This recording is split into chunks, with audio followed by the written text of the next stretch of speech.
Alors c'est une décision un petit peu révolutionnaire en droit des sociétés, puisque avant cette décision, on savait, tout étudiant qui a fait du droit des sociétés a commencé souvent par cette séance, où il a appris que la société pouvait accomplir des actes avant qu'elle soit immatriculée,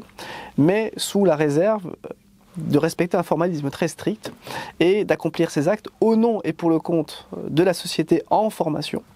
Si cette prescription formelle n'était pas respectée, l'acte pouvait être annulé et l'acte devait en plus être repris, soit en annexe des statuts, soit par une reprise dite balai en assemblée générale extraordinaire.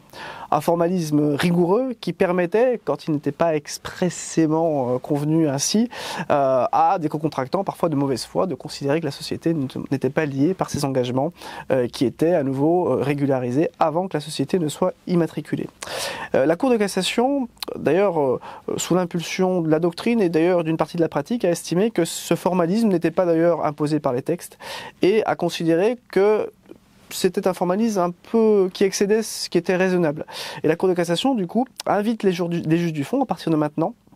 à s'assurer, par des conditions extrinsèques ou intrinsèques, c'est la formule